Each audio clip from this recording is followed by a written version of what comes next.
안녕하세요. 네, 조금 전에 이야기 막 나누고 인사 또 하니까 어색하지만 원래 이런 겁니다. 영상이 돌아가면. 오늘 이 시간에는 디자인공예 임용고시, 제가 정쌤인데 저는 미술 임용고시도 합니다. 근데 요즘은 미술교과랑 디자인공예과의 내용이 이렇게 중첩되는 경향들이 좀 많이 있어요. 심지어는 미술교과가 디자인공예과보다 좀 더 깊은 내용이 나올 때도 있고, 또는 디자인공예과가 미술교과 내용 나올 때도 있는데, 물론 그러한 문제들은 좀 몇 개 한계가 있지만 어쨌든 지금 5년차 이렇게 수업을 좀 하고 있고요. 원래는 제가 2009학년도 10학년도 때 디자인공예과 그때 당시 시험은 3차 시험이었어요. 그러니까 1차 이론 시험, 그 다음에 2차 이제 논술 시험 이렇게, 그 다음에 이제 그 수업 실현하고 지도한 수업. 그때는 제가 이론 수업은 안 했고 수업 실현과 지도한 수업은 그때부터 했었어요.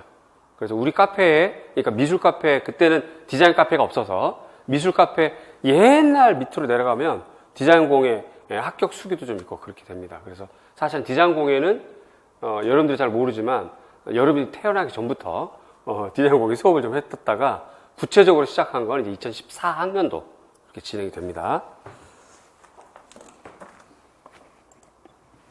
자, 오늘 한 30분 이상 정도 간단하게 설명을 좀 할 텐데 집중적으로 할 테니까 좀 잘 들어주시고요. 2018학년도 합격 전략 설명입니다. 그래서 내 생각에 이렇게 하면 합격할 수 있을 것이다 라고 하는 공부 전략을 안내하는 거예요. 이 공부 전략 안내에는 그 공부 전략을 기준으로 내가 강의 계획표도 이렇게 세웠기 때문에 그 부분을 함께 이렇게 설명이 될 겁니다.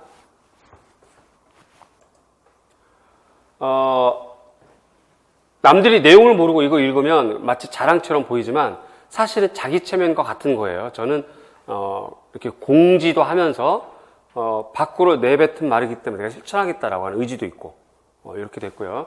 합격생이 70% 배출했다고 하는데 솔직하게 내 마음 같아서는 100%라고 하고 싶은 게 뭐냐면 2014학년도에 공부했던 학생이 그게 떨어지고 그 다음에 이제 16학년도에 합격을 하고, 근데 이제 그때쯤 되면 공부를 많이 했기 때문에 수업을 들었다가 혹은 좀 몇 달은 또 패스하고 이렇게 했단 말이죠. 최종의 모의고사 때라든가 이때 나한테 오진 않았지만 그 합격생은 내 자료와 내가 제시했던 방향으로 공부를 했단 말이지. 그렇게 되면 사실은 나와 함께 공부했다라고 할 수도 있잖아요. 그런 측면으로 얘기를 하자면 100% 합격이다. 최근에 2014학년도부터는. 그런데 이제 단지 당해 연도의 합격생으로만 보자면 이렇게 되기 때문에 퍼센테이지 이렇게 나눴습니다. 그래서 경기도 같은 경우는 이제 지금 2017학년도는 1차 발표를 했고요. 2016학년도는 이미 다 끝났잖아요. 그래서 합격을 다 했고, 그런 경우는 100% 우리 합격생이었어요. 이렇게. 그런 거를 자랑도 하지만 제가 좀 전에 얘기했던 것처럼 내뱉은 말에 대해서 실천하고 싶어서 써놓는 겁니다. 그러니까 저 사람은 왜 이렇게 자랑질이야 이렇게 부정적으로 생각하지 마시고 뭔가 좀 힘을 내고 목표치를 내고 달리겠다라고 하는 생각으로 받아주셨으면 좋겠어요. 어쨌든 수년간 앞으로 최근에 시험제도가 바뀐 이후부터는 제가 사실은 디자인 공예에 이렇게 좀 선도하고 있다, 주도하고 있다라고 해도 과언이 아닐 것 같아요. 요건 놓치고 싶지 않아요. 그 다음에 눈으로 직접 확인시켜준다 하는 말은 누랑진에 있는 수업을 하는 분들은 모두 다 적중을 가지고 노력을 합니다. 그래서 이제 흔히들 많이 적중했다들 말하는데 그 부분에 대해서 저는 여러분들 현혹시키고 싶지 않고 구체적으로 눈으로 이렇게 보여주고 싶어요. 그래서 오늘 설명의 자료에도 그런 전화들이 있는데 말로만 이렇게 적중했다고 말하고 싶지 않고 직접 이렇게 보여주고 싶고, 그래서 이제 이렇게 작성을 했고요. 그 다음에 최근 출제 경향 트렌드, 이게 무슨 말이냐면 과거 2000년대부터 이렇게 이제 홀수연대, 그 다음에 2009년대에서 넘어서 선택형 시절. 그래서 우리가 디자인 공예가 2009학년도, 2010학년도 이렇게 문제가 있었고, 과거에는 서술형 시절 문제가 있었고요. 다시 또 2014학년도에 서술형으로 바뀌면서 문제를 가만히 분석을 해보면 문제가 점점 진화한다는 걸 느낄 수 있어요. 점점 영역이 또 넓어지고 난이도도 아주 정갈해지면서 때로는 깊은 거, 때로는 굉장히 쉬운 거, 이런 것들을 해나가고 있는데 2014학년도 때 문제를 냈을 때 그때 시험이 그 전년도 5년까지는 안 뽑았었어요. 그러니까 2010학년도에 뽑았다가 계속 쉬었죠. 계속 시험이 없었어요. 우리 디자인공예는. 그러니까 무려 5년간 적재 현상이 있었던 거지. 그랬다가 2014학년도 때 시험을 보게 되니까 제 생각엔 그때 출제했던 사람들도 최근에 냈던 문제들이 없으니까 문제 난이도에 대해서 우왕좌왕했던 것 같아요. 2014학년도 문제는 좀 문제가 우왕좌왕했어요. 이렇게 깊이에 대해서 우왕좌왕했고 난이도에 대해서 우왕좌왕했고 그때 당시에 오바트라고 하는 미술교과의 미술사를 물어보고 작가 이름까지 물어보고 이랬단 말이죠. 근데 이제 디자인 공예과에서 오바트가 매우 필요합니다. 데스틸도 필요하고 오바트도 필요하고 우리가 이제 패션 디자인이라든가 여러 가지 그렇지만 그거를 유파를 물어보고 작품의 작가를 물어보는 정도의 문제는 흔히 있는 문제는 아니거든요. 네, 그런 걸 봤을 때 당시에는 문제에 대한 방향성이 약간 들쭉날쭉했다. 네, 그러다가 그걸 경험을 바탕으로 해서 16학년도, 17학년도 이렇게 문제가 나왔는데 점점 문제가 정갈해지고 나름대로 틀이 갖춰지고 있다는 걸 느껴져요. 이렇게 문제에 대한 트렌드를 읽을 필요도 있다고 보여져요. 특히 시험 보는 여러분, 그 다음에 내가 가르치는 내 입장에서는 막연하게 그냥 내용만 정리해서 가르쳐서는 문제를 따라잡을 수가 없고 문제의 경향, 트렌드, 그 다음에 출제하는 사람들의 생각들을 미리미리 이렇게 좀 읽고 대비하는 게 중요할 것 같고 이러한 것들도 제가 거짓말, 허언이 아니라고 하는 걸 말씀드리고 싶어서 몇 마디 부연 설명을 하자면 그러면 이제 트렌드를 어떻게 읽느냐? 여러 가지 방법이 있어요. 제가 이제 대학교라든가 대학원 특강을 좀 가거든요. 가게 되면 반드시 그 학교 선생님, 교수님들하고 하다못해 차를 마시거나 아니면 식사를 하거나 이렇게 하면서 대화를 많이 하게 됩니다. 거기서 얻어진 정보도 좀 있고 그 다음에 현재 나와 있는 여러 가지 박사학위 논문들 이런 것들도 좀 있고 그 다음에 결정적으로 중요한 거는 합격하신 분들이 현장에 가 있거나 또는 그분들 출신 학교로 가서 인사를 하게 되잖아요. 그랬을 때 얻어지는 정보들을 또 저한테 주시고 이런 것들을 종합해서 항상 트렌드를 읽어나가려고 애를 쓰고 있습니다. 그래서 이제 이렇게 적었기 때문에 이 부분은 아마 정확하게 진행이 될 거고 지켜질 겁니다. 또 지키고 싶어서 이렇게 또 제가 공포를 하는 것이고요.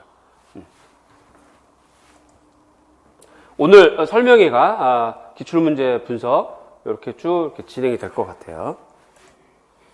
우선 잘 아시겠지만 한국사를 따셔야 됩니다. 요게 최근까지는 한 번 따면 5년간 유효인데 일찍 딴 사람들은 불안해지는 거야. 예를 들어서 13년도에 따면은 어떻게 되는 건가? 13, 14, 15, 16, 17 올해까지인데 요게 올해 적용될지 어떨지 모르잖아요. 불안해지는 거야. 이럴 경우는 교육청에 반드시 물어보셔야 돼요. 요거 질문한 학생도 있었거든요. 요거 반드시 물어보시고 그래서 어떤 학생은 차라리 그냥 선생님 요번에 일차 안 된 학생이 있었어요. 그럼 그 마음이 굉장히 괴로울 거 아니야. 그렇죠? 괴롭고 뭐 어떻게 마음을 둘 데도 없고 공부를 빨리 해야 되겠고 자, 이럴 때 차라리 저 한국사 다시 딸래요. 요번 이제 20일쯤인가 시험이 있다고 하더라고요. 그거를 준비하는 학생도 있어요. 그래서 현명하다. 그렇게 해서 어쨌든 마음을 잡고 다시 한번 따도 안정적으로 가고 이렇게 하는 것이 중요하겠다 생각이 들고 어쨌든 한국사는 좀 준비를 미리 좀 하시고 다 자격증 땄죠? 한국사? 안 했으면 1월달 빨리 하시고 얘가 아마 내가 봤을 때 1월달, 5월달, 8월달, 10월달 이렇게 있는 걸로 알고 있는데 올해는 어떻게 될지 모르겠어요. 일정. 자, 문제는 1월달에 못 따면 5월달쯤에 따도 됩니다. 작년 기준으로 얘기하는 거예요. 그런데 자, 5월달쯤 되면 이제 거의 눈에 광선 키면서 머리 질끈 묶어내고 열심히 달리고 공부하려고 하는데 자기는 전공과 전혀 다른 한국사 공부를 하고 있으면 마음이 불안해지겠죠. 그죠? 그러니까 할 거는 미리미리 하는 게 좋겠다 하는 생각이 들어요. 자, 이렇게 하시고 교원 자격증이 있어야 되겠고요. 디자인 공예과입니다. 시험 자체가 지금 현재까지는 1차, 2차로 나눠졌고요. 교육학 20점, 전공 80점 이렇게 됩니다. 교육학이 한 문제가 20점인데 요즘 추세가 한 문제 안에 이렇게 소문항 한 4개 정도가 껴들어가는 추세예요. 그래서 자, 먼저 전제를 달아둡니다. 각 개인의 생각이 다르다. 개인의 관점이 다르다 하는 걸 먼저 전제 조건 달지만, 전체적으로 제가 교육학 교수님들하고도 물어보고 제가 분석도 해보고 한 결과 교육학 공부랑 전공 공부의 스타일은 좀 달라야 될 것 같다는 생각이 들어요. 교육학 공부는 일단 한 분을 믿고 수업을 듣는데, 그분 자료뿐만 아니라 그 참고도서 같은 거 혹은 또 다른 이제 기본서, 이런 책을 여러 번 읽고 많이 이렇게 좀 돌려서 보고 좀 정독하고 이렇게 했던 사람들이 작년 1차 점수에 교육학 점수가 높더라고요. 14점, 15점 이렇게 돼 있더라고요. 그렇지 않고 그냥 자기만 여태 공부했던 거, 옛날 공부했던 것만 가지고 혼자 공부했던 사람들은 요번에 과락이 굉장히 많아요. 내가 이렇게 교육학 과락 많은 애는 처음 봤어.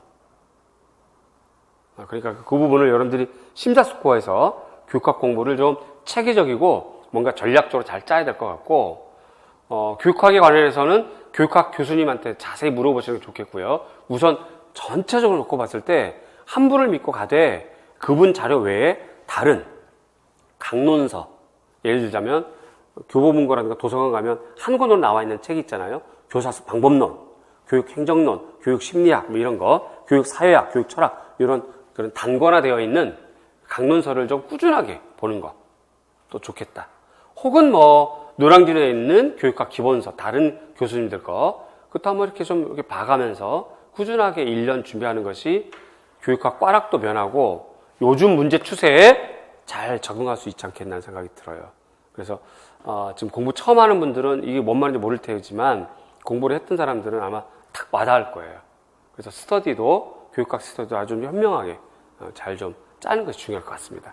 전공은 80점이에요. 문제가 굉장히 쉬운 문제도 있고 굉장히 어렵고, 여기서 말하는 어려움이란 이 자료를 어디 가서 찾아야 되나 할 정도의 생각. 그렇게 되니까 좀 두루두루 잘 정리를 해야 될 것 같고요. 오늘 이 설명회가 끝나면 저는 본시학습을 합니다. 오늘 1주차 수업을 해요. 오늘 1주차 수업이 뭐가 있냐면 디자인 공예 교육론 들어갑니다. 교사수 방법 들어가고 평가 들어가는데, 얘네들은 해가 바뀌고 또 바뀌어도 똑같은 게 나와요. 거의 같은 게 나와요. 그래서 오늘 배우는 것들은 확실하게 오늘 딱 파지하고 인지하고 일반화를 시켜서 끝까지 가져가면 그게 정말 수월할 거예요. 나머지 공부할 때. 그러니까 오늘 공부할 것들이 시험에 나올 확률이 굉장히 높은 거다 하는 걸 생각을 갖고 임해 주시기 바라고요. 2차 교직 면접, 요거는 이제 교육학에서 다루어지는 겁니다. 이런 거. 지금 2017학년도는 경기도가 없었잖아요. 근데 이제 없었으면 요번에 있을 확률이 있죠. 근데 이제 경기도는 뭐 집단 토론도 있다든지 이렇게 좀 매우 까다로워요. 이런 것들 미리 좀 잘 알아두시고, 5월 달에 공지가 있겠지만 그 전에 자기가 응시하고 싶은 지역을 좀 고민을 좀 해볼 필요가 있겠고요. 대체로 서울, 경기 이렇게 되겠죠. 또 충북권 이렇게 될 겁니다. 간혹 제주도도 좀 있고, 그 외 지역들은 아직 이제 뽑은 적이 없으면 그런 지역도 올해는 우리가 희망을 좀 걸어볼 수 있겠어요. 그 다음에 이제 수업 실현하고 학습 지도안 이렇게 되는데, 요거는 내가 맡아서 진행합니다. 여러분들은 저에게 1차 수업을 다 듣고 1차 시험 보고 나면 2차도 나와 함께 진행하면 되겠고요. 그래서 내가 이러다 보니까 마치 여러분들에게 담임선생 같은 생각이 좀 들어요. 그러니까 시험 처음부터 끝까지 다 관리하고 다 책임지려는 마음을 가지고 이렇게 좀 다가서는 입장이거든요. 교육학은 그냥 가르치고 나면 끝나잖아요. 교과가 또 통합교과이기 때문에 뭐 디자인 공예 왔는지 무슨 과인지 아무 관심이 없지만 나는 그렇지 않거든. 우리 학생들이라고 하는, 우리 울타리라고 하는 개념이 좀 잡히기 때문에 좀 많이 신경 쓰는 편입니다. 어쨌든 이 두 과목은 내가 여러분들 끝까지 관리를 하게 될 거고, 지도하는 여기 지역이 써 있는데 시험 보는 지역이 있고 안 보는 지역이 있습니다. 경기도 같은 경우는 지도안 작성을 안 해요. 그럼 굉장히 쉽겠다? 천만에 만만해. 지도안 작성을 머릿속에서 꾸준하게 튼튼하게 하지 않으면 수업 실현이 안 되거든요. 그래서 미리미리 지역 시험이 없더라도 지도한 연습을 해야 됩니다. 따라서 올해도 이제 지난번 경기도, 그러니까 재작년도 경기도 시험 볼 때도 그때 응시생들에게도 지도한 연습을 일단 해봐라. 아무리 경기도가 지도한 실제 시험은 없더라도 미리 해보지 않으면 안 된다 라고 해서 미리 시켰던 그 기억도 납니다. 그 다음에 실기, 요거 이제 실기 있는 지역이 있고 없는 지역이 있죠. 대체로 서울은 실기를 봅니다. 근데 충북 같은 실기를 안 보고 이렇게 됐어요. 이것도 좀 미리 알아둘 필요가 있겠습니다. 자, 일정을 보면은요, 전년도 기준입니다. 2017학년도 일정, 요거 전년도 기준이에요. 빨간 박스 안에. 요거 보면 2016년 10월 달에 시행 공고를 했고요. 원서 접수가 11월 7일 했고 1차 시험이 12월 2일, 3일 날 했습니다. 올해는 날짜 더 당겨지죠. 당겨집니다. 자, 그래서 올해를 기준으로 보자면 대체로 5월 달 1차 공고를 할 겁니다. 5월 달에. 우리가 12월 달에 추시 공고가 안 됐기 때문에, 즉 추시란 여름에 보는 거예요. 근데 그 추시는 12월 달에 공지를 해야 되는데 12월 달에 공지가 좀 안 나와 있는 상태라서 거의 여름 시험을 없다고 보더라도 혹시 모르겠어요. 혹시 가끔씩 뒤집는 경우도 있으니까. 그러나 이제 현재까지는 없으니까 우리는 그냥 정시 모집이라고 생각을 하시고, 어쨌든 그 정시는 5월 달에 1차 공고를 합니다. 그런데 날짜 정해져 있는 건 아니에요. 5월 중에 아무 때나 해도 되고, 심지어 6월 달에도 상관은 없습니다. 담당 공무원 집 마음이에요. 그 다음에 10월 중순경에 확정 발표합니다. 요때 이제 인원이 5월 달 발표할 때보다 약간 바뀌거나 추가되거나 할 수도 있는데, 요번에는 추가되지 않고 5월 공지가 그대로 이어져 갔던 것 같아요. 그 다음에 이제 원서 접수가 11월 초고, 1차 시험 12월 2일 이렇게 하루 땡겨지게 되는 건데, 그렇게 따지면 이제 시험이 11개월 남았어요. 얼마 안 남아요. 벌써 1년 안 남았습니다. 열심히 해야 될 것 같아요. 14학년도 14명 뽑았고 16학년도 12명, 17학년도 8명 이렇게 뽑았어요. 점점 줄어들었는데 안 뽑은 지역을 생각하면 올해 다른 지역 같은 경우 안 뽑은 지역을 좀 희망을 걸어봐야 되지 않겠나 생각이 들고요. 대체로 기입형 8문항 정도, 그 다음에 서술형 13문항, 논술형 1문항, 요거는 확정적입니다. 거의. 만약에 요게 바뀌면 5월달에 또 발표를 해요. 그러니까 그 전까지는 그냥 이 형태로 가면 좋겠고요. 기입형은 영역별 기초, 그 다음에 교육과정 해설서, 그 다음에 우리가 다루는 기본서, 학생용 교과서. 이 교과서는 학생용을 말하는 겁니다. 그 다음에 문제풀이 자료로 보면 되겠고요. 서술형은 영역별 중요 방법, 혹은 기법. 우린 디자인 공예과이기 때문에 방법과 기법을 중심으로 공부를 하는 게 서술형에 훨씬 유리해요. 그 다음에 이제 ACS 교육과정은, 여러분들이 그 국가교육과정 정보센터로 들어가면 누구나 다 이렇게 프린트를 할 수 있습니다. 이렇게 될 거고. 그 다음에 교수법, 오늘 배웁니다. 평가, 오늘 배웁니다. 이런 것들은 기입형에도 나오고 서술형에도 나온다는 거. 그렇게 알아주시면 좋겠고요. 이건 역시 자랑하고 싶어서가 아니라 여러분들하고 나하고 약속, 그래서 밖으로 선포하면서 말을 뱉었으면 실천을 옮겨야 되잖아. 그러한 각오로 한번 써봤어요. 그래서 꼭 합격시키고 싶어요. 열심히 해서 꼭 합격해 주시기 바라요. 3명 대답하고, 그렇지. 알았어. 우리나라 속담에 저 경상도 사투리인데, 이렇게 제가 서울 사람이라서 처음 들으면 무슨 말인지 못 알아들어요. 근데 그걸 잘 풀어서 다시 한번 얘기를 해줘봐 그랬더니 주디 보살이다 뭐 이러더라고. 그래서 뭔 말이야 다시 얘기해봐 그랬더니 주둥아리, 얘가 보살이다 이 말인데 그 말을 서울말로 의역을 하자면 뱉은 말이 그대로 돌아온다는 그런 속담이더라고. 그러니까 합격하세요 그러면 네 라고 하면 그게 돌아오는 건데 이러고 있으면 어떻게 하라고. 어쨌든 여러분들 합격을 위해서 최선을 다하겠습니다. 올해 새로운 각오로 열심히 한번 해볼 생각이에요. 자, 요거 제가 말씀드렸죠? 적중이라고 하는 부분에 대해서 거짓말하고 싶지 않다. 왼쪽이 기출문제입니다. 오른쪽은 내가 냈던 문제예요. 요렇게 해서 작년도 문제 22문항 중에 14문제를 제가 맞췄더라고요. 근데 이제 이 자료를 다 못 만들었어요. 뭐 개강도 있고, 뭐 지방 강의도 있고, 뭐 대학원 강의도 있고 이러다 보니까 또 몸살도 한번 아프고 그 막 작년도 미술과 설명회를 하는데 너무 몸이 아팠어요. 아프니까 서럽더라고. 누가 하나 전화해 주는 사람도 없고. 그래서 이제 한 일주일 아팠는데 이게 도대체 병원에 가서 약을 먹었어요. 먹었는데 낫지를 않네. 미치겠어요. 그냥 그 상황에서 설명회를 했어. 미술과 설명회를. 뭘 어떻게 했는지 기억이 안 나요. 그만큼 내가 아팠던 거야, 그냥. 너무 아파서 설명회를 끝나고 그 다음날 목요일인가 금요일쯤 그 병원에 또 갔어요. 또 가서 어떻게 차도가 없습니까? 저한테 받은 진료비 좀 저한테 주셔야 되겠어요? 이랬더니 의사 선생님이 독감인가? 하면서 한번 검사해봅시다 하더니 검사해보더니 독감이네요. 이제 와서 일주일 생으로 다 아팠는데 그러고 났더니 온몸에 막 맞은 거 같고 흔히들 왜 그래 밤새 내 몸 누가 때렸니? 막 이런 거 있잖아요. 그런 일도 좀 있어서 요 자료를 못 만들었어요. 원래 14문제를 다 이렇게 만들고 싶었는데 다 못 만들고 몇 개만 만들었습니다. 자, 요거 보면 B형 1번인데요. 2017학년도 B형 1번인데 적중 포인트가 프로젝트 학습법이에요. 그래서 다음은 프로젝트 학습법을 적용하여 작성한 컴퓨터 그래픽 과목이 교사학습 지도안의 일부이다. 괄호 안에 기억에 해당하는 내용을 쓰고 괄호 안에 니은에 해당하는 활동 내용 한 가지와 실행 단계 평가 단계에서 기대할 수 있는 프로젝트 학습의 효과 두 가지 서술하시라고 문제가 이렇게 쭉 나왔어요.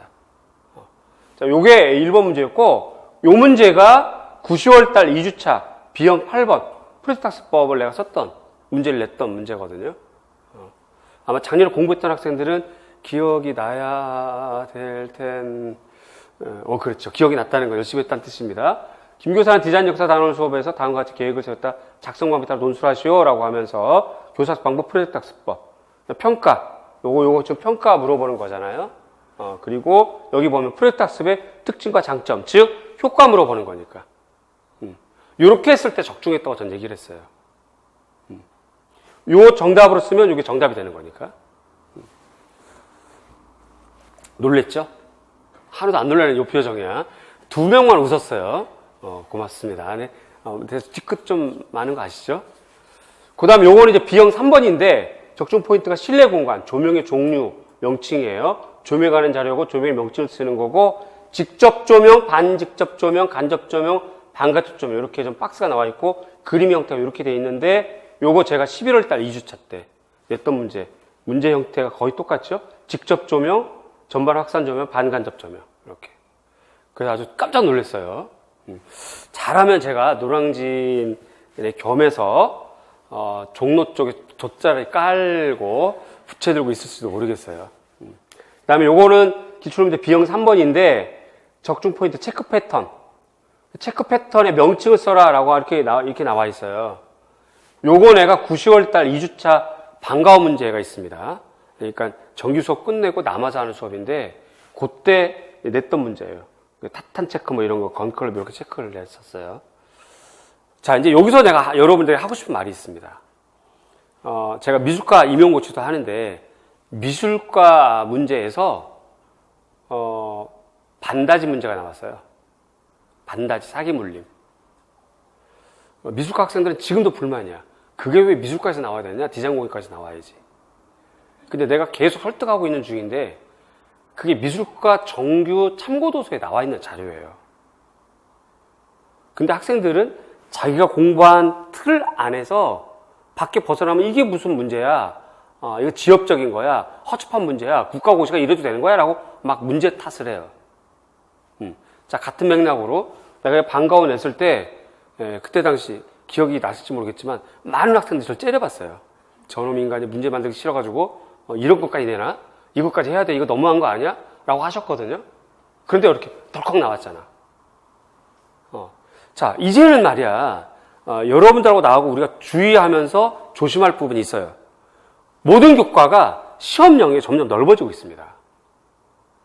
그러니까 자기가 공부했던 거 혹은 특히 재수 이상들은 반드시 이 말을 명심하셔야 할 것 같은데 자기가 공부를 좀 하게 되면 생각이 들게 돼 있거든요. 그 생각 안 하려고 그래도 생각이 들어. 어떤 생각?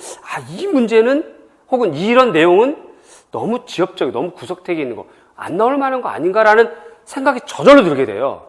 여러분들이 성인이고 대학교, 대학원까지 다 졸업했던 사람들이기 때문에 그런 생각이 푹 들게 돼 있거든요. 그렇게 되면 그 순간 그 내용은 좀 제끼게 돼요. 집중도가 떨어지죠. 요거, 나 이거 안 하고 다른 거 할래. 이런 생각을 하게 돼. 거기서부터 함정이 생기는 거야. 그러한 문제들이 이렇게 나와버린다고. 자, 여기서 제가 조금 다른 각도로 얘기를 할게요. 공무원 시험이라든가, 예를 들어서 영어 시험이라든가, 한국사 시험 같은 경우는 처음에 시험 보고 공부했던 거, 근데 실패를 했어. 그래서 재수, 삼수, 사수 이렇게 하면 할수록 영어 시험이라든가 한국사 시험 같은 경우는 점수가 더 올라가죠, 보통. 그쵸? 그게 정상이에요. 그런데 임용시험은 재수를 하고 삼수를 하고 사수를 했다고 해서 점수가 올라가느냐? 천만에 만만해. 그렇지 않아요. 오히려 처음 시험 봤을 때 교육학이랑 전공 받았던 점수에 비해서 재수랑 삼수하면서 받은 점수대가 비슷한, 오히려 더 낮을 수가 있어요. 이런 현상이 비일비재해요. 정말 초수 외에 재수, 삼수 하시는 분들, 이 영상 듣고 있는 분들, 혹은 지금 직강에서 듣고 있는 분들은 이 말 명심해야 될 게, 재수를 하고 삼수를 한다고 해서 점수가 올라가지 않아요. 왜 그러느냐? 왜 그러느냐? 디자인공의 임용고시 영역은 넓죠. 과목수는 되게 많지요. 그런데 문항수는 고작 22개밖에 안 되기 때문에 자기가 공부했던 게 나오면 대박. 1년, 2년 뼈 빠지게 공부해도 공부 안 하는 게 나오면 완전히 쫄딱 망하는 거야. 그러니까 점수대가 낮아져요. 자, 그러면 이런 현상을 이겨낼 방법이 뭘까요? 다시 말로 돌아가서 재수 이상 하게 되면 공부하다가 생각이 들어. 이 문제는 좀 쉽다. 이 문제는 어렵다. 이런 건 너무 지엽적이야. 이런 건 안 나와. 이런 생각을 버리셔야 돼요. 어쨌든 해당하는 과목이고 우리 시험 범위에 해당하는 영역이면 물불 안 가리고 이거 지엽적이다, 중심적인 것이다 이런 생각 다 버리고 모두 다 해야 돼. 나 역시 문제를 만들어서 여러분들 가르쳐 주면서도 이거 좀 심한데 학생들이 불만이 있을 텐데 이런 생각 버리려고요. 그래서 우리가 똑같이 시험 범위에 해당하는 과목, 그 영역은 무엇 하나 중요하다, 중요하지 않다 이런 생각 버리고 다 해야 되고, 그 공부하는 방법이나 난이도, 방향은 기출문제 스타일대로 공부하면 되는 거지. 그거를 여러분들이 정말 뼈저리게 느끼셔야 될 것 같아요. 자, 그 다음에 요건 A형 1번 문제예요. 포트폴리오에 관련된 거. 그래서 시각 디자인 분야와 나에 해당하는 수행평가 방법의 명칭을 써라. 그래서 A 학생은 결과물을 모아서 하나의 작품집으로 이렇게 만들었다. 요건데 9월 달에 2주차 A형 9번 포트폴리오. 시각 디자인 과목의 내용책에, 그쵸? 갖고 아울러서 결과물을 비교 평가한다. 이렇게 되는 거예요. 요게 저 포트폴리오 쓰는 거거든요. 그러니까 내가 주는 정답과 문제를 외웠으면, 알뜰하게 외웠으면 기본적으로 14문제를 맞고 들어가는 거예요, 지금. 그 부분은 내가 참 고맙게 생각을 하고 참 감사하게 생각을 하죠. 이렇게 자꾸 방향이 맞아가는 거에 대해서. 또 역시 내가 학생들에게 내 역할은 했다 하는 생각이 좀 들어요. 하나만 더 보겠습니다. 지금 요거는 A형 2번인데 실내 공간 창의적 문제 해결법.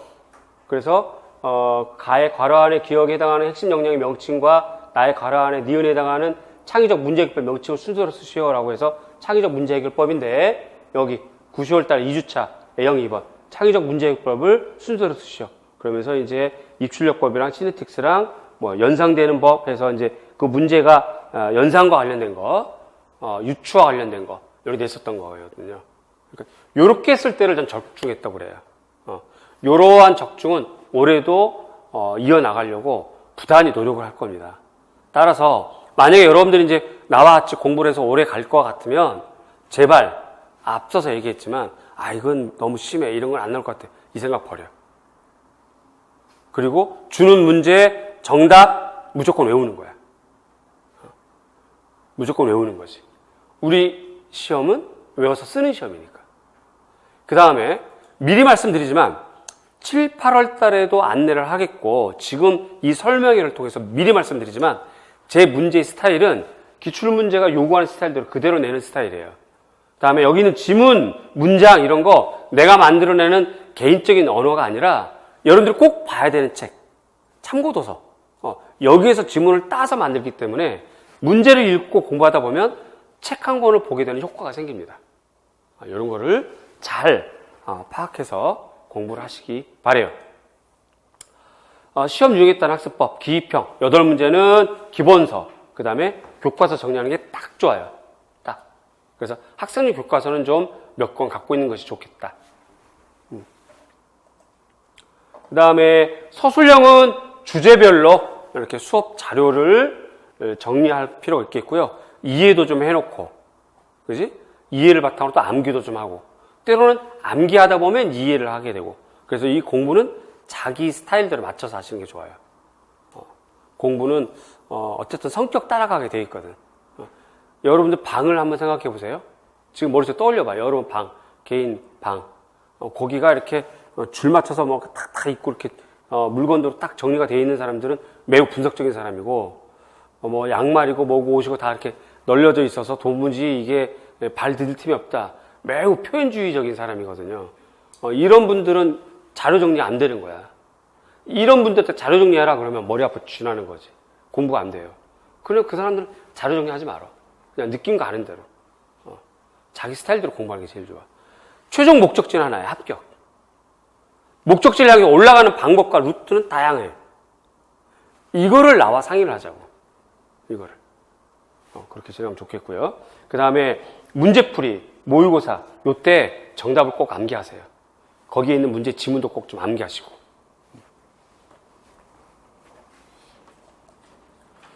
그 다음에 이제 논술형은 교육과정을 좀 많이 공부를 하셔야 될 것 같아요. 교육과정에 대한 이해도도 좀 있어야 되고 있고, 교수법 반드시 해야 되는 거. 오늘 배우는 교수법.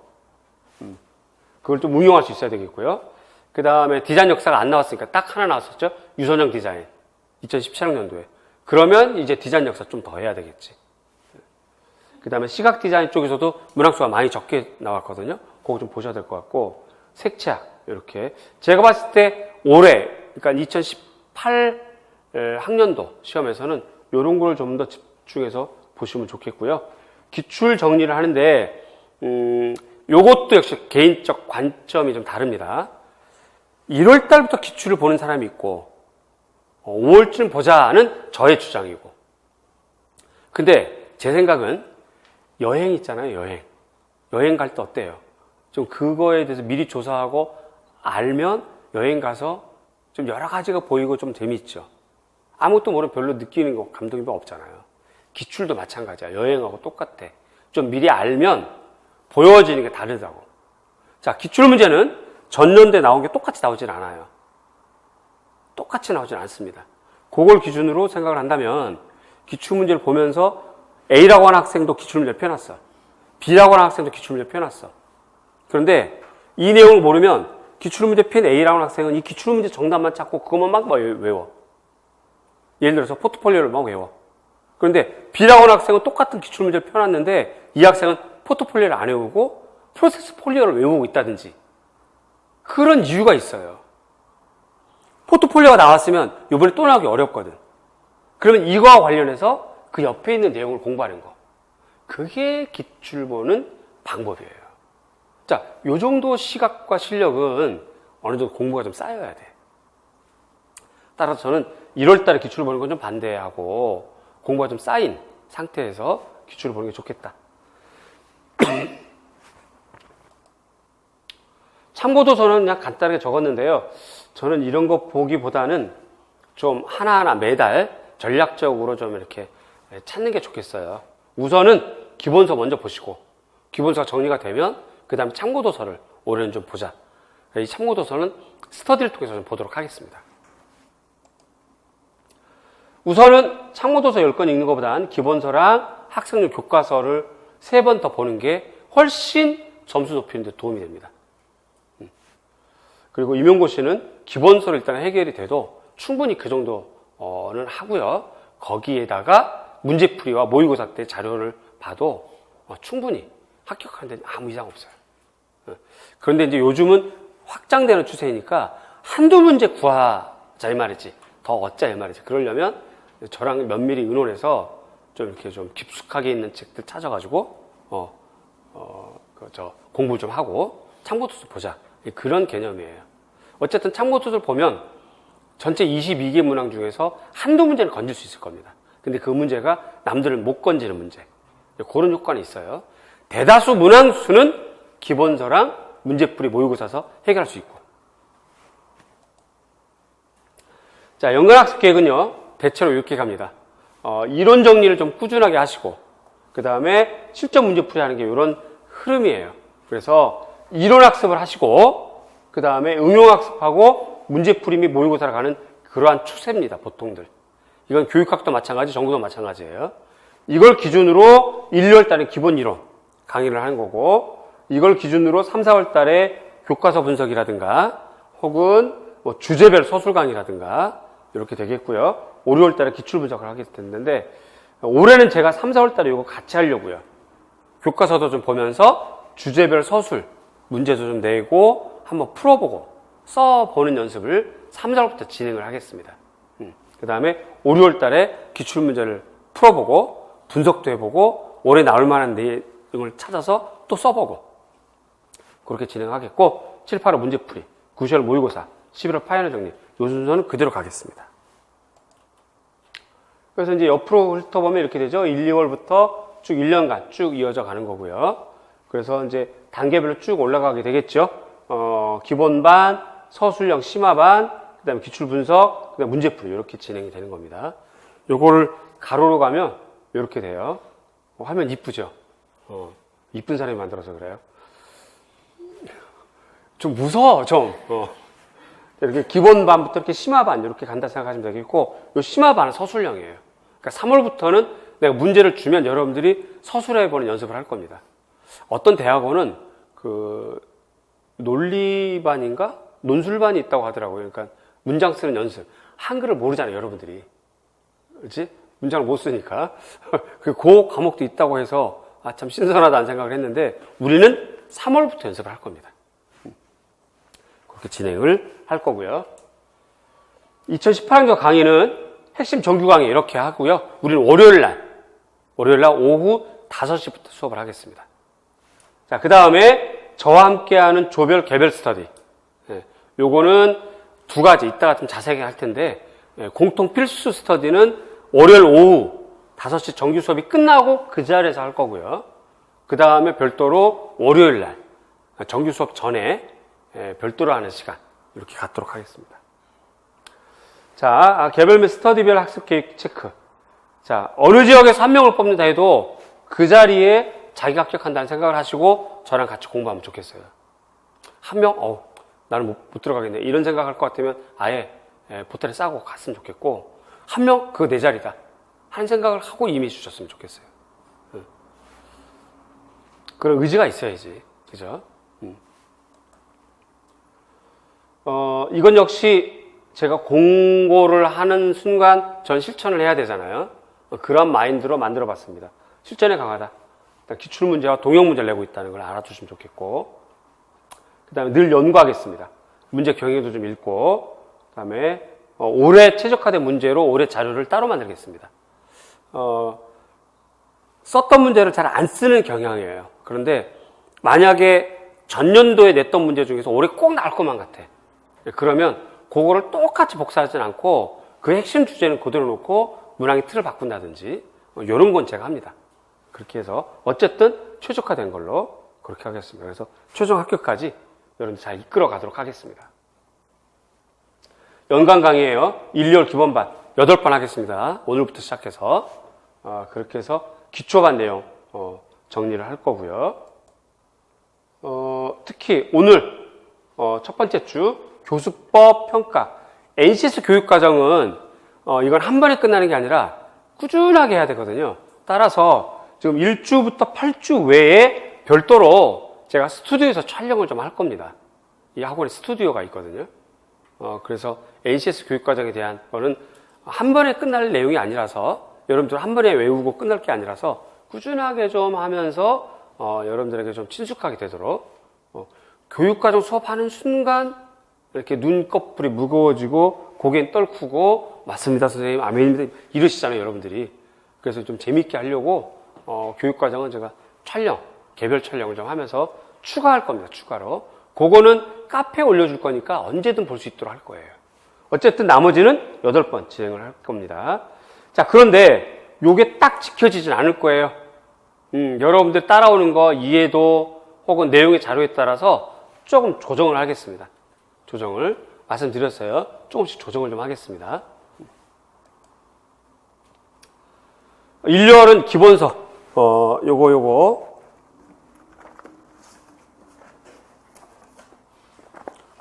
그죠? 요 책으로 할 거니까 준비 좀 잘 해주시고, 그 다음에, 오늘 이렇게 프린트가 이렇게 나갑니다. 이렇게요. 요 프린트 안에 보면 굉장히 중요한 것들, 올해 시험에 나올 만한 것들, 넣어놨습니다. 맨 끝에 보면. 저는 약간 자랑 삼아, 감동 삼아 말씀드리는데, 현재 1차 발표를 끝났잖아요. 그리고 이제 2차 대비를 열심히 하고 있는데, 1차 합격했던 학생이 선생님한테 전화를 해서, 선생님 수업의 장점, 좋은 점은 그 기본반 했던 내용이 시험에 나오는 거. 그래서 굉장히 기쁘게 썼어요. 라는 말을 하더라고요. 그래서 굉장히 기분이 좋았고, 그거를 올해 또 듣고 싶어요, 나는. 또, 원래 디자인 공학과가 좀 안 그랬으면 좋겠는데, 성격이 대립대 하거든. 별로 반응이 없어. 분명히 겉모습은 여학생들인데, 이건 목석도 이런 목석이 없어. 좀 웃어라, 그럼, 이러고 말고 이러는데, 올해만 제발 좀 이렇게 낙낙하게 서로 이렇게 좀 교류했으면 좋겠어요. 합격을 하면 합격했다고 전화도 좀 하고, 심지어는 좀 실패할 수 있잖아요, 사람이. 그래도, 선생님 좀 안타깝게 떨어졌어요. 이런 문자도 오고 전화도 하면 얼마나 인간적이야. 그럼 막 가슴이 애리고 속상해. 내가 떨어진 것 같은. 그래서 이제 어떻게 문자를 보내야 될지 모르겠어. 할 수 있는 말은 고작, 참 속상하다. 이런 말밖에 안 되거든요. 그렇지만 내 마음은 엄청난 걸 응원하고 있어요, 그 사람한테. 이런 관계가 좋은 관계잖아요. 그지? 그러니까 여러분들도 올해는 제발 좀 상호작용하는 그런 관계가 됐으면 좋겠습니다. 역시 2명만 대답하고, 나머지는, 이분들이 수업을 들어온 분들이 방청객인지 아니면 무슨 검사관인지 모르겠어. 3, 4월 서술형 대비하시고, 요때부터 메타인지 학습법 진행하겠습니다. 암기에 굉장히 좋아요. 요거 스터디 때 많이 쓸 겁니다. 기본 수업할 때도 더러더러 사용하겠지만, 메타인지 방법은 여러 가지예요. 그 하버드대부터 시작해서 교육 강국이라고 하는 북유럽 쪽에서 이미 검증된 방법이에요. 여러 가지 방법이 있습니다. 한 가지 방법을 안내를 하자면, 보통 이렇게 모의고사를 보죠. 그래서 이제 틀린 거 맞는 거 답을 다 적어요. 연필을 적습니다. 그리고 도서관이나 독서실 가서 그걸 다 지우는 거야. 그리고 기억을 더듬어서 써보고, 정답 보고 확인해보고, 맞으면 넘어가고, 틀린 건 다시 그거 암기하고, 또 써보고 또 지우고. 이런 것이 메타인지 학습 방법 중에 하나예요. 또 다른 방법은 자꾸 입으로 자꾸 소리내서 외워주고, 설명해주고, 다른 사람한테 얘기도 해주고, 그렇게 하면 더 많이 외워지거든. 그런 방법들이 다양한 방법이 있으니까 적재적소에 사용하겠습니다.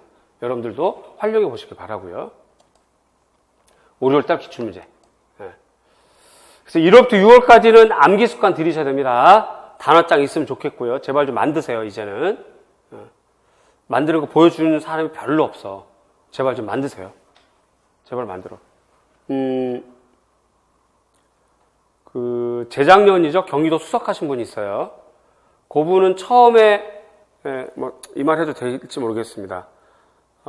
처음에 공부했을 때 안 된 적이 있었어요. 근데, 그때 만들었던 단어장을 자기가 확 바꿔버리고, 자기 문장으로 바꿔서 새롭게 만들어서 나한테 보여주더라고요. 굉장히 훌륭했어. 그렇게까지 하니까 수석을 하지. 그래서 이거는 꼭 만들었으면 좋겠어요, 여러분들이. 그 다음에 이제 계열적으로 하시고, 중간 점검도 좀 받고, 특히 주제 뽑고요. 구술로, 말로 대답할 수 있어야 손으로 쓸 수 있는 거 아시죠? 말로 어리버리하면 손으로도 못 써요. 그러니까 구술로 대답하고 써보는 거 연습을 하시면 좋겠고. 7, 8월부터는 정답풀이 합니다. 이때 처음 체크리스트를 줄 테니까 꾸준하게 채점하면서 나랑 상의도 좀 하시고, 썼던 걸 검사도 맡고 이랬으면 좋겠어요. 한결같이 부끄러우니까 안 보여줘. 그런데 올해는 제발 안 그랬으면 좋겠어. 굉장히 잘할 것 같으면 내 앞에 뭐하러 와요? 못하니까 왔지. 근데 그걸 왜 부끄러워하는 거야? 오히려 쓴 거를 선생님 저 이렇게 망가졌네요. 빈님이 여기서 내리셨습니다. 쭉쭉쭉 다 틀렸어요. 자, 그러면 이거 왜 틀렸을까 생각을 해보자. 이 부분 영역 공부 안 했습니까? 그러면 앞으로 계획표 짭시다. 자, 이거 배웠는데 왜 이렇게 썼을까요? 파지가 즉 암기가 덜 됐어요? 그러면 요거를 연습을 더 해서 써서 오세요. 자, 암기까지 했는데 왜 이렇게 썼을까요? 중요한 키워드를 놓치고 다른 것만 썼네. 자기 성격대로 썼네. 이런 얘기를 내가 할 수 있잖아. 그거를 첨삭이라고 하는 거야. 그러니까 그 이야기를 7월달에 다시 한번 하겠지만 제발 올해는 썬더 좀 보여주세요. 약속했어. 끄덕끄덕. 제발 좀 보여주세요. 일단 카메라 감독님이 도장을 다 받아요. 그리고 도장 안 내는 사람 보내지 말어. 정말 매우 필요해, 이거. 매우 필요하다고. 미술과 학생들 중에서 몇 명이 굉장히 잘하는 사람이 있는데 안타깝게도 안 됐어요. 안 됐어.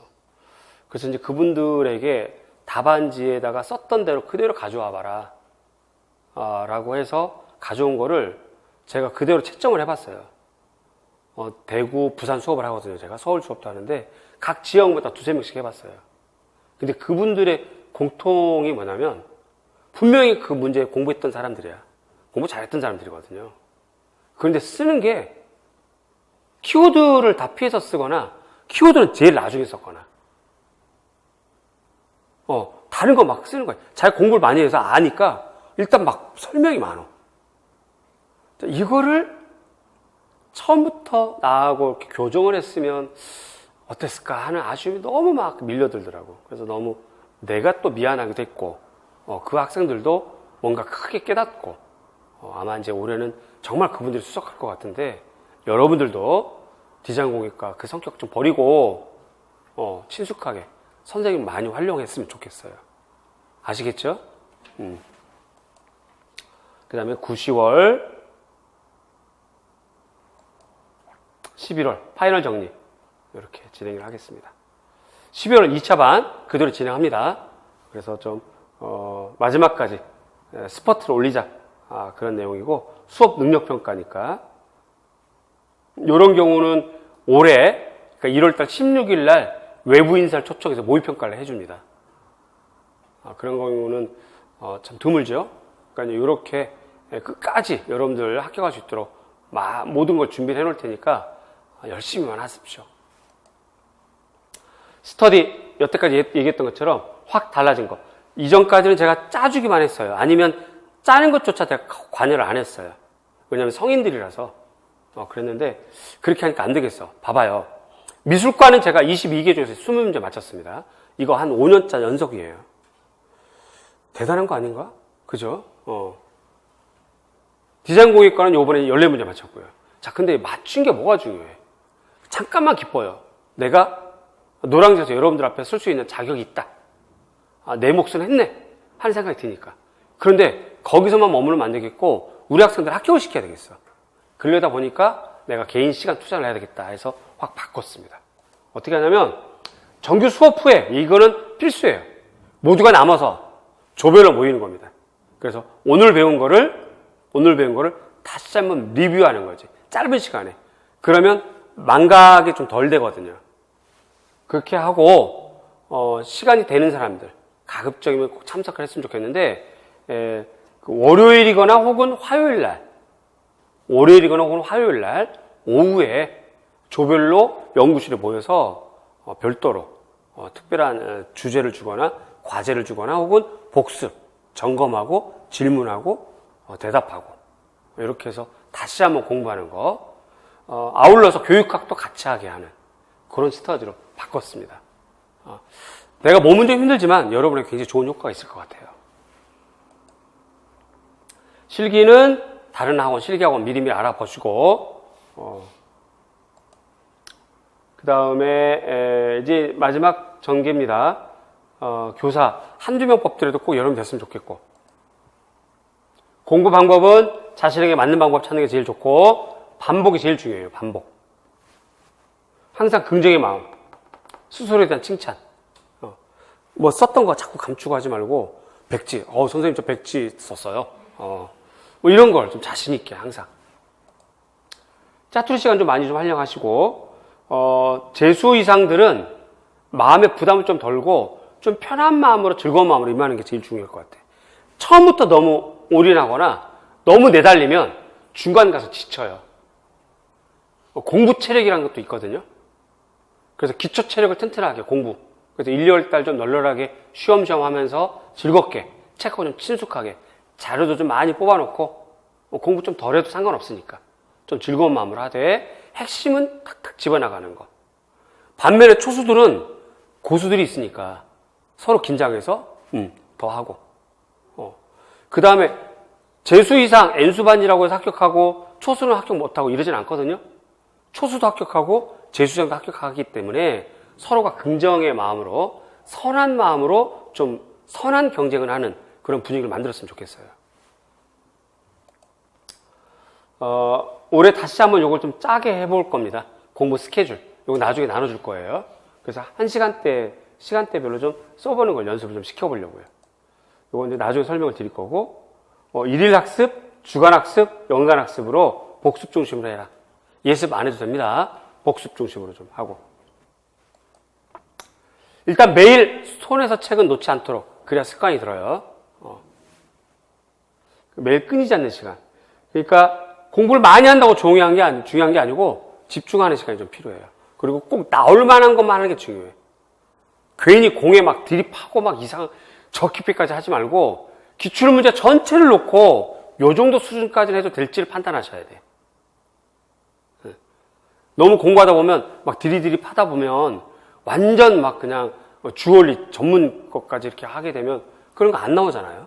그러니까 전체 아주 오래된 시험 문제부터 최고 문제까지 전체를 놓고 문제의 경향들을 파악해서 그 안에 들어가는 것들은 미리미리 할 필요가 있다.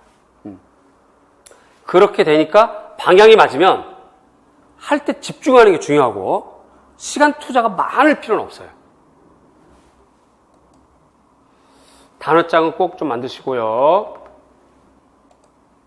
이런 형태가 되겠죠, 그죠? 공에 이렇게 이런 형태. 스터디는 효과가 굉장히 클 것이다. 주제 방법은 초수 재수로 나누겠습니다, 제가. 괜찮아요. 내가 진행할 거니까 나눠서. 초수도 내가 껴 있을 거고 재수들도 따로 내가 껴 있을 거니까 괜찮을 것 같아요. 직각 우리 디자인 공예과 카페가 있고 미술과 카페가 있어요. 어느 쪽이든 다. 근데 디자인 공예는 커뮤니티가 좀 이렇게 더디어. 띄엄띄엄 오고 미술관은 그때그때 하고 하니까 어느 쪽이든 상관없으니까 하시고 인강생은 티치스파로 하시면 되겠습니다. 그래서 디자인 공예 임용고시 합격 지름길이라고 하는 다음 카페가 있어요. 그거 좀 많이 활용했으면 좋겠고 얘가 빨간불, 즉 새로운 글 쓰면 빨간불 들어오잖아요.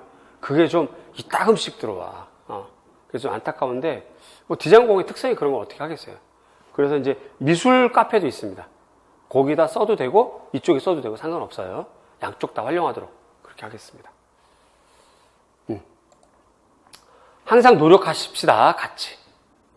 항상 긍정의 마음으로 그 다음에 나올 만한 문제와 주제를 선택하는 거. 이거 탁월한 선택이 필요하고 내가 그렇게 하겠고 여러분도 그렇게 하시고 그렇게 하다 보면 좋은 일이 있지 않을까 생각이 듭니다.